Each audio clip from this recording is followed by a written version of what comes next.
It's been an up and down road to get here, but ladies and gentlemen, it's Solar.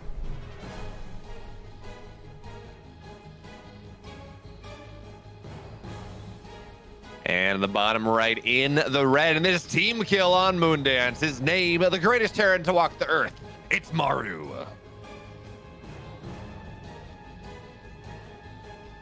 And Titan, you love to see it. We have player webcams now, so we get the nice big zoom in on their faces in the first couple seconds.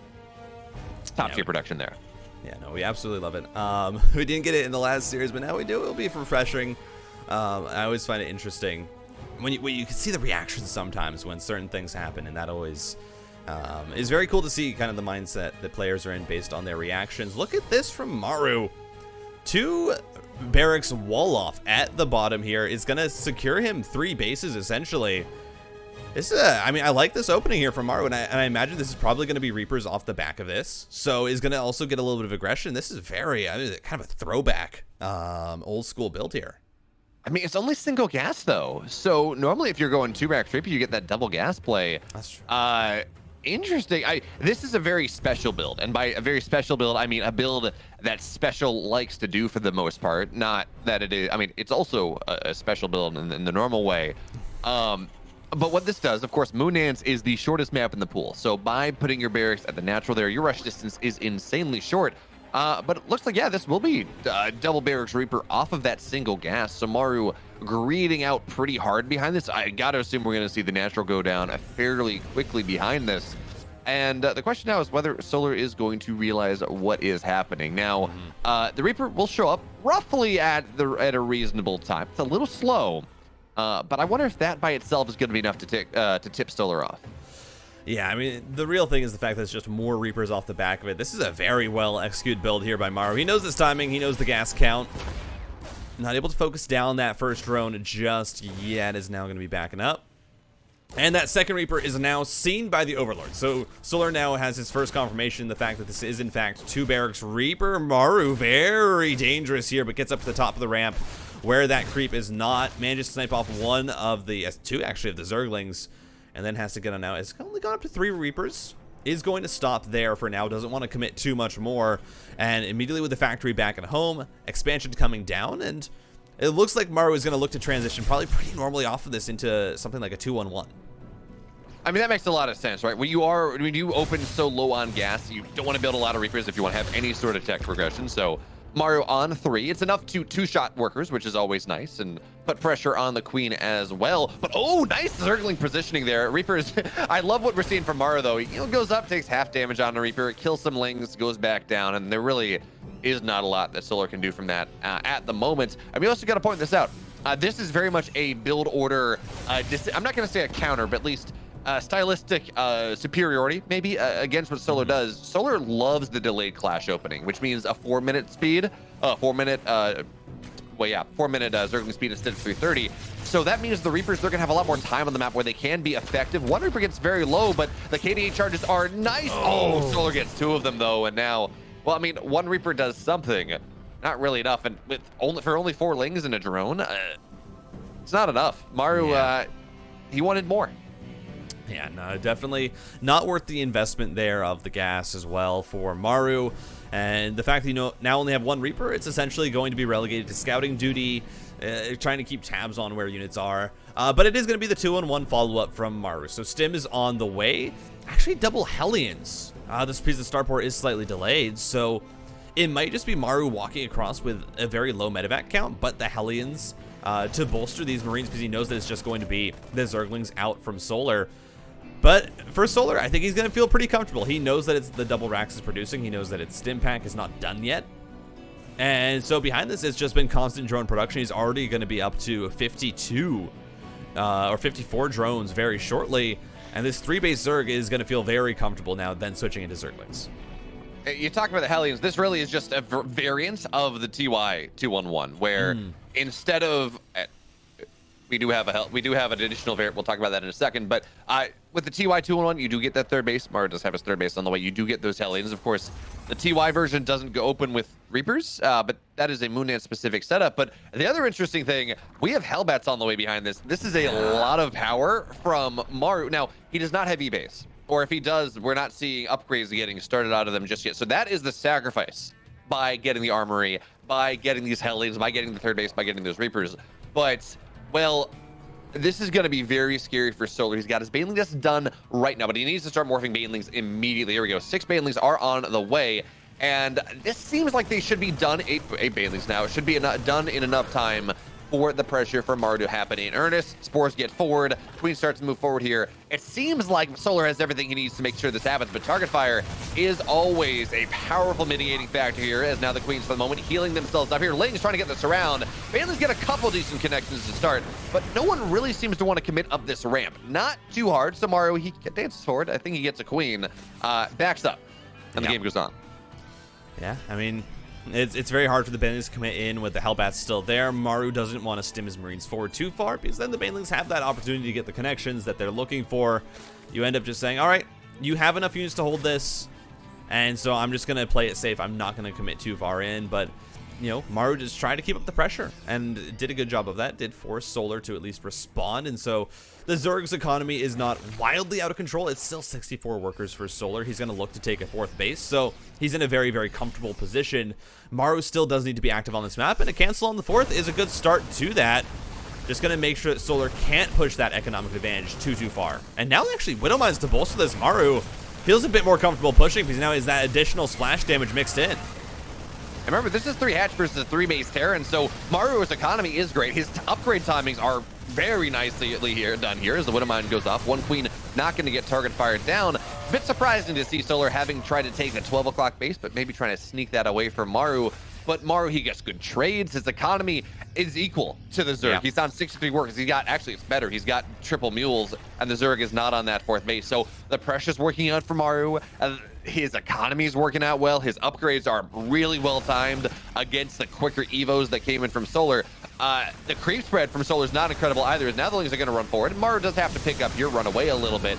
Unfortunately, he picks up the Hellbats instead of the Marines, so a couple Marines will fall. Yeah. But the way that Maru has opened this game, everything, I mean, he just got the tempo in an extreme way. Yeah, even with the Reapers not working out, the fact that this push was able to force so much out of Solar, and then he still found value in delaying the 4th, finding good trades. Yeah, Solar now in a very rough position. Has managed to get up to 77 workers, but Maru's right behind him at 72, as you said, with triple mules, and a 4th command center already being floated down. Solar is immediately taking his 5th base because he realizes, listen, I need to try and push this as far as I can. Maru getting out of there before the Banelings are able to hit. And is this that's a 7 Widowmine drop. This is absolutely insane. Maru loads up 7 cloaked Widowmines. They're going to head towards the natural. And I don't know if you can necessarily split drones against that much splash damage. Does he have drilling claws? I'm actually not. I believe so. Oh, yes, he absolutely does. Yeah. But nice. Oh, really well done there. I mean, that's about as good as you can ask for from Solar. The Baneling detonations are so good. The second medevac, though, is going to try and slip on in right as the infestation pit and the lurker den go down. Solar not able to respond in time. Drilling claws means that 8 workers do end up going down. And yeah, 2 of those Widowmines are going to find their way out. 1 more into the natural, just barely slips in. Solar not able to respond. 13 drones in total. And that Widowmine is going to be killed, but you still have 2 more as a threat. And Maru is just doing so much in this game, and this is just these small little things where Maru, this is not very heavy committal to this pressure. You know, it's just Widowmines. This is something that he can easily, you know, produce more and more of, but he's forcing so much of a reaction. He's forcing Solar to stay back, and he's still finding value. Maru's up 86 workers to 77. I mean, I guess this means we're in a weird situation where the Zerg has more army supply playing Ling Bane, but the Terran has more economy. Really kind of the opposite of what you normally expect. Just nice drag there on all the Widowmines. They're really not going to get a lot from the Zerg, so Solar is in a good position to take this fight for the moment. The rest of the set of Widowmines looks like they will not burrow. Solar, a great pulls. He's on time there on the 4th base, so not a lot of damage is going to get done. Gets a couple Lings, but well, the Widowmines will still die. The drop continues though, and is Solar going to be ready for this one? No. He's going to be fine. Only 3 more workers go down. Not the end of the world. But Hive is about halfway done here for Solar. He's moving into Lurker play. And Lurker play is one of those setups where, honestly, your economy wants to be good. Doesn't have to be great. Up until Ghosts come out. And Ghost Academy's on the way. But now there's going to be a timing where Solar should have it currently does, but will have an incredibly powerful defensive setup. Yeah, just needs to wait for those lurkers. Baneling's now rolling on through. There's not a lot of Widow Mines with this army because all of them were committed to dropping across the map. As those Baneling connections are good, the Marines, they have to stim on back, and Solar cleans up the push from Maru. Says, listen, you might be doing all of this fancy footwork trying to distract me with the Widow Mines, but it doesn't matter. I just have a bigger army. And that was, I mean, that was very much needed there by Solar to at least find a good fight, but Maru's going to keep on the pressure. He has more and more units streaming across the map right now. Is the full setup for Terran. It is 2 factories, 8 barracks, 2-2 on the way. These lurkers, they're not out yet. They're not even being produced. Their upgrades still going through. Those Widow Mine hits. Get so many Banelings. One thing we got to point out here is Solar tries to make this hold happen. He has 2-2. Maru's 2-2 is very far away. Specifically his +2 armor. He just pulled a Beyond, I guess, and kind of forgot about it. I don't know, but that is a problem. But on the flip side, you know, Maru is starting to trade a little bit more cost effectively here. Solar seems to maybe not have the larva that he needs. He's got the bank, but really, I guess, lacking gas more than anything else. But we did see, of course, Maru start to lean ahead into that army supply. Maru's got his 5th base up, by the way. Yeah. Solar's got his 6th base, but Maru is doing a great job of staying even on the base count against the Zerg, which is not something you ever want to see. So the Widow Mines now go forward. And Widow Mines don't actually get a ton there. Banelings get nice connections, but the multi-prong for Maru is really starting to be powerful. He's going to target this base down. It looks like he's going to get it. Yes, he will, and the army should be able to be escaped for the most part. North side base goes down as well, and much has been made of Maru just being the Turtle Terran. Well, he is not turtling here in this game number 1. The multi-prong is incredibly impressive. He just got 2 bases. Yeah, I mean, Maru is going to get this the second half of his army here cleaned up on the right side. A good split away from that parasitic bomb, but Solar does find a few Baneling connections on the left side as well. So Maru, yes, he's splitting his attention. Yes, he's doing great of keeping up this pressure. Does finally lose out on a trade there, but that was off like 4 minutes straight of Maru trading well on 2 fronts, sniping bases. Solar's down to 4 hatcheries. He has to rebuild his 5th. And yeah, I mean, this has been, I think, a style that we haven't seen from Maru in a while, but he's up to five bases off of all that pressure. That's insane. I really have to question the decision to go Lurkers. Considering the ghosts are already out on the map, Lurkers, they always just feel like a trap. It feels like right now, when we're looking at TVZ meta for the most part, it's all about caveman. You get up to 3-3, but you just keep playing Hydroling Bane. You get the Vipers. You do play that caveman Zerg style, and Solar is incredibly good at it. If you want to look back at the games he's played against Beyond, for example, recently, again, incredibly good at that style. But if you go Lurkers, that just asks the Terran to trade positively against you time over time, and Solar just doesn't have the economy for that one, but maybe just doesn't feel like he has the tempo to be able to fight any other way. So now again, here comes Maru pushing. He's got a tank this time. Great against all those Hydras. The Banelings, they should be able to mostly morph here, but they just spend all their bodies against the Marauders. That's not what you want, but here come the Lurkers. They do have upgrades. Nidus goes on the right side, and we talked about the multi-prong of Maru. Here's an opportunity now for the multi-prong of Solar to start to make something happen, but there's nothing in the Nidus Worm, so it's not really going to be all that effective, and the Ghost Snipes go down here as well. That's a lot of Lurkers dying, pretty much. We had 9 Lurkers. It looks like 3 of them died very quickly. This is not what you want. And Maru on the right side as well. I mean, it seems like he's just everywhere where he needs to be.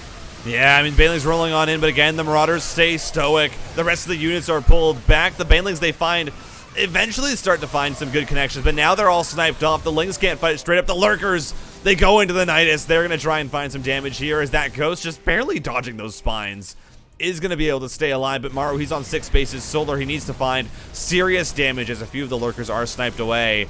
And it seems like more of them might just go down as they walk forward. Snipes coming up. More and more Marines come through. The Lurkers fall. And man, what an intense game 1, but it feels like Maru almost coming ahead in every single facet right now. Still, the upgrades are even, but Maru, his economic advantage is massive. He's mining so much. He has 6 bases, and his 3-3 is even with the Zergs. One thing we got to talk about, actually, with how much money, how much gas Maru is, he's actually pretty gas starved. So he had 1,000 minerals in the bank, but no gas. And that was a bit of a problem. It looks like this Nidus will now get found out, but Solar was actually pretty far down in supply in the last minute or so, but the Nidus really gave him enough time to reestablish himself, to get that 5th base up, to force Maru back home. But now we're starting to get to the second reason why Moon Dance is so scary for Zergs. You can talk all you want about how campy it is, and that is part of it, but you start to run out of bases. You know, you have 6 bases that you can reasonably take as the Zerg, but getting that 7th, it starts to feel harder, and certainly the 8th is harder yet still. Meanwhile, for the Terran, a little bit easier. This Nidus now will get found out. And you also got to consider when the economy, I mean, the economy for Solar is not bad. Don't get me wrong, as 8 more workers will fall. It's not bad, but you do start to have to consider the cost of the Nidus worms being thrown down everywhere as being something that is expensive. And Solar will see the base on the bottom left side. That's good, but he's not going to be able to respond to it just yet because there's a drop in his main and a big beat of pressure. Oh, you got to be so careful. Your Vipers will not get EMP'd. So Maru goes for it, does not find it. Now here come Banes and Lings trying to get on top of these things. Bane's actually a big clump of ghosts, but not enough of them. 6 Banes kill a ghost, and that was only like 3. Lings, they're just going to rally right on through it. And Maru is taking an incredible trade here on the right side. Meanwhile, drops finding value everywhere else. And Maru smashes this. All of a sudden, Solar's dead. Game 1 goes to Maru. Yeah, very, very well done by Maru. It felt like really was never able to find his footing. Let's see if he can do it here on Tropical Sacrifice from Onside Gaming. It's Solar.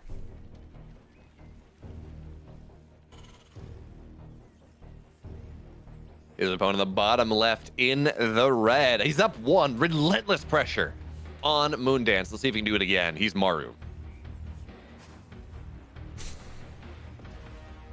Roll up those sleeves. Show us how many GSLs he has. Include actually, we get to see the G5L there sitting in the background now. That's nice. That's fancy. Go off, Maru.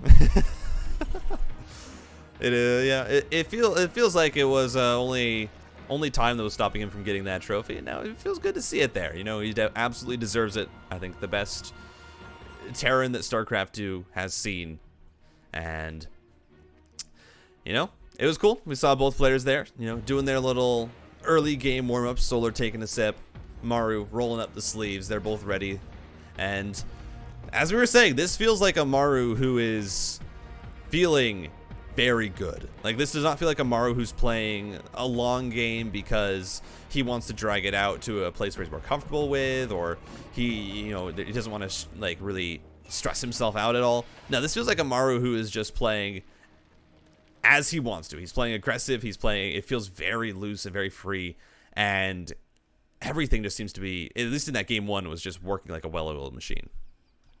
And I mean, TVZ is just a long matchup, Titan. You know, it is not a matchup where, for the most part, you win in the first 5 minutes. I mean, maybe there's an all-in or something, but in general, I don't know. I'm gonna make a guess here. I don't have the numbers in front of me. I'm not sure anyone does, but it does feel like TVZ has the longest average game time of a macro game, just because killing the Zerg before Hive is hard, killing the Terran before 4 bases is kind of hard, and certainly on Tropical Sacrifices, you want to talk about long, fantastic games. Well, that is an opportunity. Tropical Sacrifice is actually, as I say that though, Tropical Sacrifice has less bases functionally than Moondance does. It's just a bigger map. Yeah. So Reaper already gets a Zergling there, and gonna look for a second. Will be pulled away there by Solar, and the Queen should be out in time. Although, Maru trying to get, well, not entirely worthwhile. 2 Zerglings there for Reaper. You see Maru with a cheeky smile. He knows that was a little bit inefficient. He was getting a bit greedy there. I mean, Titan. We're just gonna blame this on the fact that this is Solar's map, Solar's server pick, and not Maru's.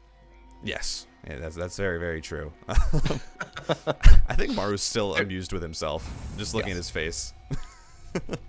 But we have the fast third command center coming down here for Maru. It is a 1-1-1, very, very standard build in this game. So no T-Rex Reaper, no 2-1-1.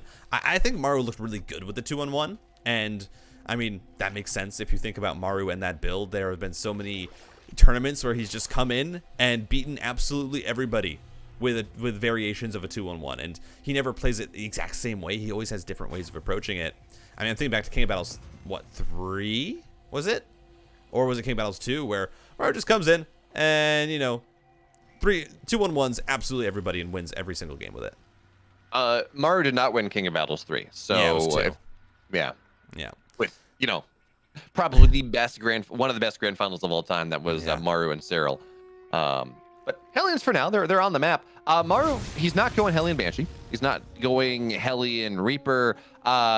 well, I guess he did have the Reaper technically, but he lost it, so we can't call it that. But no, he's getting a Viking early. This does mean that he's going to spend a little bit less gas on map control, a little bit more gas on setting up into the mid game. But we have this Liberator on the way, so a little bit of column A, a little bit of column B. Yeah.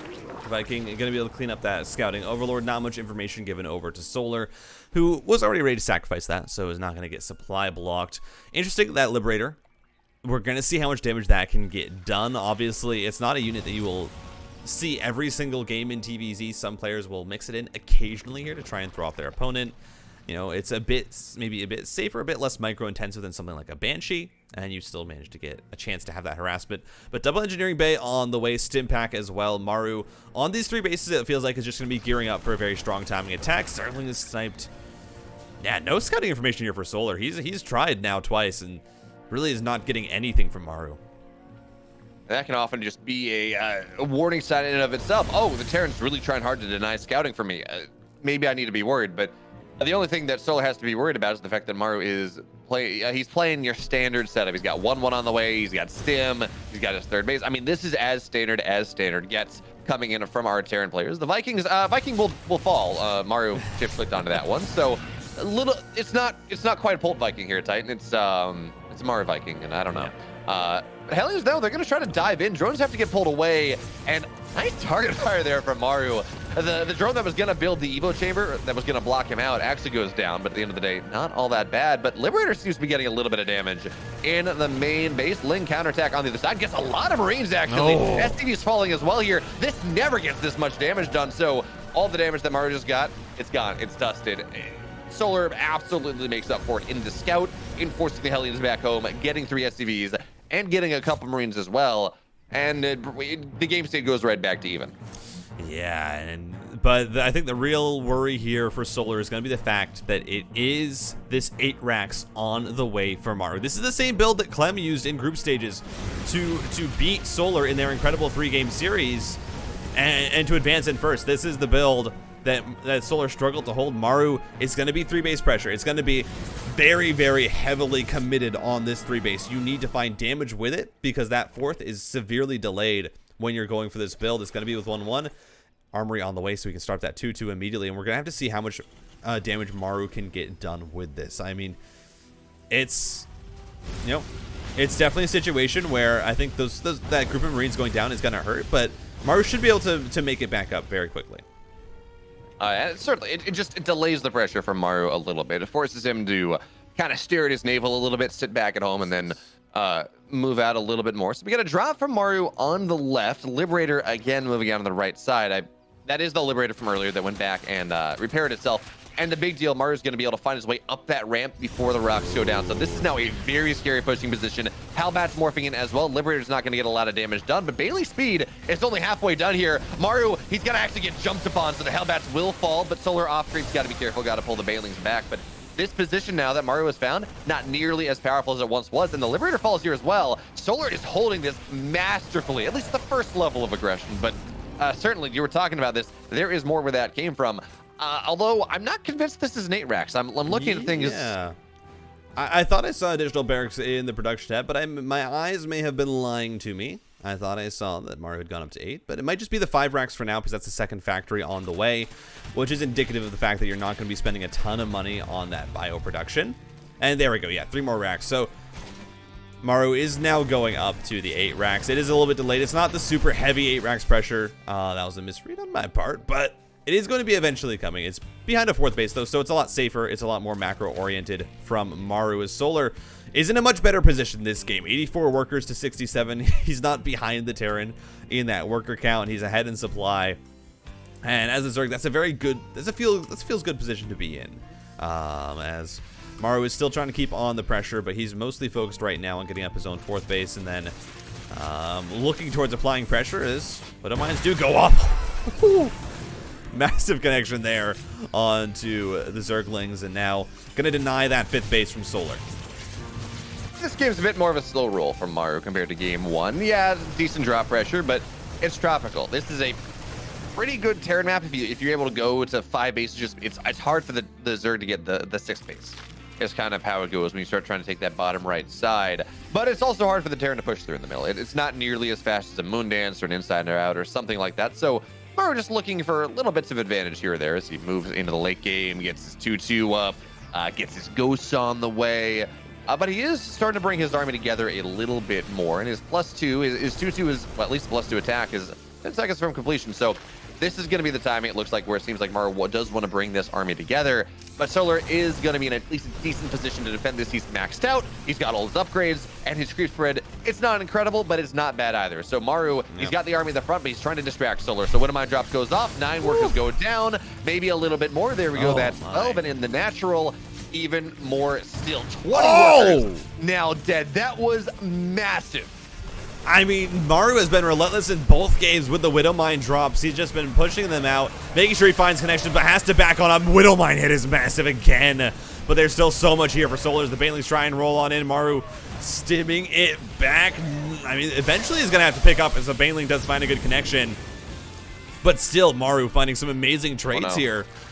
Oh, it's back. Oh, no. It's back. The shot, only 2. Oh man, that could have been so much worse, but we're fine, we're okay. Unpucker a little bit as we now, Maru pressure in the middle of the map. Your creep spread's not great. Solar trying to set up for a surround, but he thinks better of it for a second here. It's just so hard to attack into this bridge that Maru has built for himself, but Solar, I was gonna say he's maxing out, but no, he does not have the money, so he's got to take this fight right now. Widow Mines, they're gonna get so much friendly fire as well. Really forces Maru back here, and from a position of advantage, it's now gone, it's dusted. Now Solar is the one on the other side of the map, but doesn't have a lot of Banelings. He's got enough though to break this third base, so SCVs get pulled away, third base get lifted home. Hydras, doesn't look like they're gonna get quite on top of that, so the third base should stay alive. Looks like we may lose the factor though, and friendly fire, Widow Mines, they give it. They absolutely take it away here. Now Solar into the natural. He thinks he's got an opportunity to just break Maru to go 1-1. And it's always scary, though, moving into the production of the Terran. You camp it, you win the game. If they get enough out, the Banelings so much. 28 workers go down, and that's just going to do it. Widow Mines truly giveth, and they take it away. Solar stands up. Maru Solar 1-1. Bottom left-hand corner for Onside Gaming tying us up. It's Solar.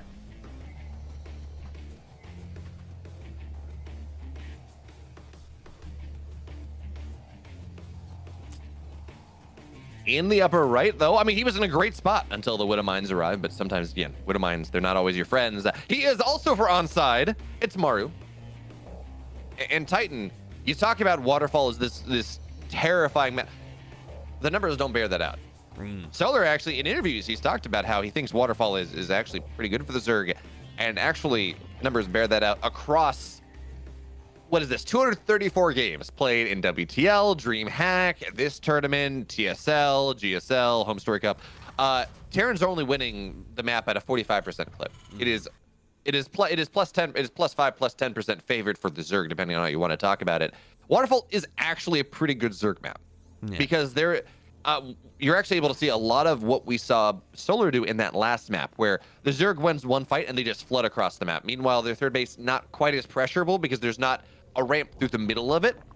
So it's a map that looks like it's a Terran map, but not really. Yeah, I mean, I think we've seen definitely players such as Beyond, I feel like, really like this. The map like this fits them because you're able to be as aggressive as you want. You're able to really, you know, get out on the map, but it's a short rush distance, and that means that one fight doesn't go your way. You know, the Zerg finds a surround, and there's a lot of angles here to find surrounds, especially. And they kill army. Suddenly, this turns into a game where they just run across the map, and you don't really have that time to rebuild. Now, Maru, he's going back to basics here. It's going to be that in-base proxy 2-racks. Again, it's a small rush distance map, so it feels like he has decided that this is actually the build opening that he likes, and he thinks is going to find him the most success. I mean, that makes a lot of sense. It worked out for him in game number. Why? In fairness, it didn't get a lot by itself, but it set the tempo. And maybe that's what or he liked the follow-up, I'm not sure, but certainly he did win game 1, so, you know, that, by correlation, it was because of the Reaper opening. And for right now, is doing a good job of making sure that he kills at least one Ling, and that actually, this sets up a lot of tempo right now because the Reapers will continue to arrive. Solar, you know, he's spending larva on drones, not on links. So it really is all down to this queen to be defensive, and no workers. Oh, there we go. One worker will fall. Reapers get low, but now they're going to back up. And is this 3 Reapers, or did he only go for 2? Look, okay, he did go up for 3 Reapers once again. And we are, again, seeing Solar get... This is a punish against the delayed clash. His speed's not going to be up for another minute, and that is a minute where these Reapers can play around. Yeah, I like this. Just as you said, 1 Reaper jumping up at first. Maru allows himself to trade against those Zerglings just a little bit better. And behind this, that is interesting. 2 more barracks behind this. Hey, yeah, this is very cool. Maru is just committing to even more barracks. I mean, is this just going to be a 2-base all-in at this point? I mean, it wouldn't surprise me. You don't get 4 racks if you are going for 3. I'm somewhat surprised to not see a 5th racks go up, right? Because like 5 racks, 2-base all-ins are a thing. 4 racks, not nearly as much. But does he have a factory? Did he get a? Yeah, I don't think so. I think this is just barracks, no factory here for Maru. This is so interesting. I mean, it's gonna mean this is a very early stim. Stim is gonna be done at 5 minutes. Combat shields will follow not shortly after. Solar has no idea about this, and if he thinks that this is just the same build as game 1, I think there's potentially a lot of danger that could come with this, because that 2-1-1, sure, well, yes, it was dangerous. Solar did hold the first part of it very well. It didn't start to get damage until the 4th base was denied and Maru brought the Widow Mines over. But this is going to hit a lot sooner, and it's going to be with a lot more bio. Now, okay, so big news. Solar scouts that there is stim being researched, but it doesn't really tell him enough just yet. We did see that 2-on-1-esque pressure from Maru in the previous set. Big news, this is holdable. This is eminently holdable if there's a Baneley Nest, but there is none. Not really. So Maru is trying to move out on the map, and Solar's gonna see. Oh, he sees the rest of it. Okay, he sees the bunch of Marines. Now there's a Baneley Nest on the way. Now more Lings are. It's 7 Lings on the map. Yes, you have 6 Queens, and that's a solid defensive force. But Solar needs to buy time. He needs to drop a Spine right now. Baneley Nest is on the way. Sure, he's getting more Queens, but he needs time, and I'm not sure that Maru's gonna give him that time. Yeah, I know. Combat shield is almost done. He's just gonna sim on in. He realizes the Queens are a bit far forward, and already 1 going to fall. A 2nd goes down. This might just be the game as the Lings come on in, but the Terran units absolutely shred through it, and it's the 2-base all-in. Solar thought it was the 2-on-1 follow-up. He was wrong. Maru switches it up, and he's going to win game number 3. In the upper right, in the blue, he's down 1 map in this series, but again, if there's a map he's going to win, it may just be this one. For Onside Gaming, his name is Solar.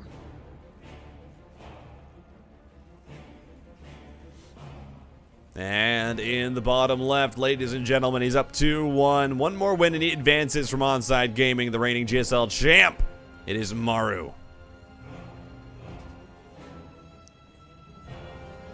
The reigning 5-time GSL champ. This is true. He's got that G5L behind him. Although I'm kind of disappointed we don't have him like just weighing down his hoodie with all of his GSL pins. Honestly, I was half expecting like the G5L trophy to just be sitting in like the actual hood, you know, right behind him, so it kind of frames his head. But you know, that wouldn't be the most comfortable. So Maru, he can't wear all of his accolades. Would be a bit gratuitous. Yeah, I mean that. I think he should just. I think you're right. I think at every tournament, like when we see him at Atlanta, he just needs to take his entire trophy case and just set it up behind him every time he plays. It's like, look, it's just flex on him, you know? He comes to Atlanta and there's not enough room for his mouse on his desk because all of his trophies are there, and he ends up losing a game, and we're like, what's happening to Maru? And it turns out he has like an inch, so he's playing on the highest DPI possible.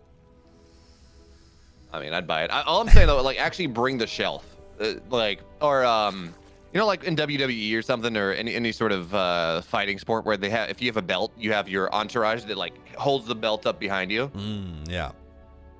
Yeah, he just needs to hire. Look, I'm gonna be at Atlanta. I'll gladly do that for Maru, just to hold up his G5L, like, you know, as he enters the booth.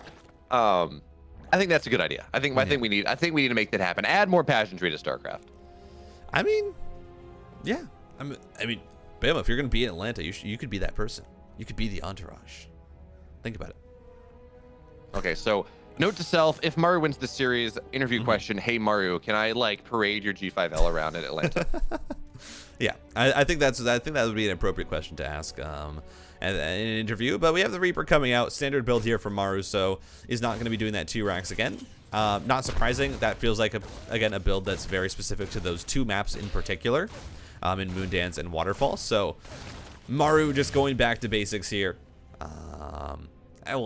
Back to actual basics, not back to his roots with game 1. But second command center on the way, very fast. Third command center is going to be the follow-up. And yeah, not surprising at all that we're gonna see a macro game on Data C. I think there's no one, no one looking at this is like, oh, what's going on? They're playing macro. TitanOnFire. Oh, what's going on? They're playing a macro game? Whoa, BeoMulf, that's crazy. It's almost like these 2 players are very, very comfortable in the macro game. It's almost like it's Data C, and it has like 27 bases aside, and the games just, I don't care what you're doing, the games do not, okay, it's not as bad as Romanticide was, but the games don't tend to end all that quickly. It's a great KDA charge, keeps that Reaper alive. But as we talk about this map, and going a little bit further, this map actually tends to be very Zerg favored in the late game, not only because it's a lot of bases. Terran can start to take position and start to mine well enough, but because of the high ground rocks that we can see all over the place. The ultimate late game Zerg composition against the Ghost, Hellbat, Thor thing that Maru loves to do when the game goes past 30 minutes is very much a setup where you go into Broodlords against that. And if you can sit on the rocks, it becomes very hard for the Terran to fight all that much. But for right now, that's minutes away. I heard that intake of breath here, Titan. We got battle cruisers on the way. Yeah, this is a classic Maru here. He brought it back into the meta. He said, "Listen, guys, this is good. You can win. You can win with this style. Battle cruisers on the way." Now, of course, the question is, will it be 1? Will it be 3? Will it be bio? Will it be mech? Let us see, because obviously on Data C here, you can just go for the 1 battle cruiser. Usually that indicates that you're going to want to save gas. A little bit, because you're going to transition back into bio with the stim, with your upgrades. However, if you want to go mech, 3 battle cruisers is the deal. You're going to produce 3 of them. You're going to use those to harass while you're also getting up your own tanks. Viking not able to snipe off that Overlord. It's pushed away by the Queens. But yeah, will we see Maru's mech here to try and close out this series? I mean, Maru's mech is very, very good. Keep your eye, of course, on how much gas there is. Right now, it's only 3 gas, not 4, and normally that leads into bio, and there we go. Stim is on the way. So unfortunately, for those of you that are mech aficionados, you're going to have to hope that we move to map 5 and Inside and Out, and hope that Maru wants to play mech on that map. But Inside and Out, not really the most mechy map, so probably not this series. I don't know. Maybe saving it for Dark, if Dark moves on to the finals and we get a rematch of the Valencia finals. But for now, Battlecruiser halfway done. Solar has not identified, and in any case, Data C is a map where Roach pressure is kind of hard to do for the same reason that 2-base Terran aggression is hard to do. It's just a long map. So the Battlecruiser will get out, and we're just going to have to see how much damage gets done. All the Queens are at the front for right now, and that does provide an opportunity for the BC to teleport in the main, and Queens take a while to return, to cycle back on over. But, well, Battlecruiser just about done. Yeah. And I think right now it should just be the 1. Maru has his upgrade started. Maybe we could start up a second one, but I think that's just maybe a bit too much of a commitment, especially off of this. But look at this, so many Hellions. Battlecruiser teleporting on in. Let's see if this can find some damage. That first Queen is going to fall. The Hellions fighting very, very well against the Zerglings. Finding some great trades so far, but the drones are pulled, so they're not going to go down to the Hellions. They just get on out. The Battlecruiser still flying by, is down below half. Not going to be able to find any more than the 4 drones that have gone down. Maru going back in. Snipes 2. Is just going to leave it at that, but still trying to manage this dance as the Spore Crawler once again denies the Battlecruiser. And 5 more barracks on the way. BeoMulf, now we are getting the 8 racks off 3 base. Maru is going to be going all in on this pressure. I mean, yeah, this is just a lot of damage done for Maru already. 6 workers, 31 lings. That's a lot, and the Battlecruiser stays alive. Yes, it has not killed a lot by itself. It's got 3 kills. Fine, whatever. It forced the Queens to not fight against the Hellions that were killing the drones. They were killing the lings. So Maru incredibly cost effective, but it's still Data C. And going 8 racks against this, always a bit of an interesting decision. The question we ask ourselves now is, did Maru get enough done with this pressure and with what's going to happen in the next couple minutes to make sure that this 3 racks, or excuse me, this 8 racks actually finds the value that he wants. Because, I mean, the Zerg is on 4 bases. Zerg is on 72 worker spheres. The Hellbat looks to dive in. Queens, they're not going to be... Yeah, there we go. There's the teleportation back home. Gets 2 more workers. Value, my friend. Cost effectiveness is the name of the game. And Maru, well, he's very cost effective. Man, look at this. Cleaning up creep with the Hellions. He's going to make sure that Maru, or that Solar gets as little information about what's coming until it is at his doorstep. Tanks in production, 9 Marines at a time. Now this is the build that Clem used to kill Solar. I believe on Inside and Out in their game 3. This is a very, very aggressive build. This is one where you have to keep up the pressure. You have to continue attacking, because if you don't really have the safety net of that really fast fourth. The 4th command center has only just started building at 7 minutes and 45 seconds. So that's going to be very delayed, but here we go. Cleaning up creep, and now the Marines walk on as the creep has been cleaned up. There are also Hellbats here to bolster this. The Viking hits the deck. It's going to try and add in some tankiness, some DPS, but Solar, look at the positioning. Solar finds a massive surround, gets so many of the Marines as the battlecruiser has to back up. Tanks absorbing some Baneling hits. The Zerglings are gone, though. Okay, battlecruiser's dead as well, so great first trade there from Solar, and notice he did build a macro hatch in the main base. He did understand that this was happening, so great first trade, but if you're gonna commit your entire army to the defense here, you gotta make sure you kill everything, and the continuous reinforcements of Maru really not allowing that one to happen. Bailey's morphing in now, a lot of queens just fell, so supply decent for Solar. A lot of it, though, is in production, not ready just yet, so now Maru pushes forward to get more, knocks down more creep, establishes a position on this 4th base of Solar. Now, he does have a 5th base on the way. He's on 5 hatches already, so decent situation, and he really is just trying to buy time. His 2-2 is going to be much faster than Maru's, and that's giving the time where he's really going to look to sweep forward once again. And it seems like Maru is of the opinion that he can't really make this happen on the full frontal just yet. So he's going to put a drop on the main base. Spores, they're repositioning, but not quite quickly enough. But Lings seem to be where they need to be. So this drop doesn't seem like it's going to get a lot done. 2-2 now just about done, and this should be the time we should see Solar sally forth. Yeah, and Solar now, he has a big advantage here with the Ling Bane having 2-2. It just means it's that much stronger. It can trade much more efficiently, but Maru, you can see he's apprehensive here to go up the ramp because he knows, wait, where are Solar's units? What is happening? And Solar is setting up a massive surround. Doesn't commit to it, though. Brings everything back. It's so few queens here to try and help tank, but now Solar, he's going to try and commit on in. It's a bit more linear than he maybe would have liked at first as the tank line trying to support as best it can, but 3 tanks fall down. Solar has to back up. Maru still has a lot of his Marines alive. It was a good pullback, but I don't know if he can continue the pressure without those tanks. His 2-2 is close to finishing up, but I think Maru right now is just going to try and keep this position, not really push it too much more, because behind this, his 4th base is getting saturated, and he's adding on a 5th command center. I'm trying to figure out what Solar was waiting for there. It wasn't like he had a bunch of Bailey's morphing, Maru just barely outruns those. He had 2-2, like, everything was for Solar. His supply was great. I'm really not sure what he was waiting on. It's not like he's got Hive or waiting on Vipers or something. And now Maru goes forward. Now, Ling run by, this is nice. This does force Maru, and he's going to get a tank as well. So this will force Maru to pay attention to other things. And Solar, though, not taking advantage of that. I mean, he gets a lot of damage done. Certainly gets on top of a lot of these Marines right before armor is complete. So there we go. There's the fight. He's running in. Tanks one of them will fall, but the tank behind the rocks is the problem. Titan, that tank has 39 kills. That is the hero tank right there. That has been extremely efficient from that position, but that run by got so much value. 12 workers end up falling down. Really delayed Maru. Now Solar has been able to rebuild up to 194 supply. And Maru hasn't really been able to push any bases, find economic damage. That's the issue, but Maru is splitting up his army. No, is going to keep it all together. I was going to say, might be a little bit dangerous, especially with the Ling Bane and just how strong it is. But 3-3 has started for Maru. It has not started for Solar, and that's going to be the big difference here. Solar, though, he's going to look for a massive wraparound. He has a run by going by. That's going to catch a lot of the reinforcements, and Maru mismanages the pickups, and he's going to lose so many Marines, as now he's trying to fight this, has Marines at the back as well, but the SCVs get pulled into the Banelings, and that is brutal. Honestly, could have been worse, but 11 workers go down. The tank falls. A lot of those reinforcements go down. Big deal, though. Solar, he forces Maru back. But Maru does have 4 bases up, and yeah, you talk about losing it. He's got triple orbital. He has 4 bases. His economy is still in a fairly good spot. And you talk about 3-3 not on the way. We don't even have a Hive on the way. Infestation Pit just finished.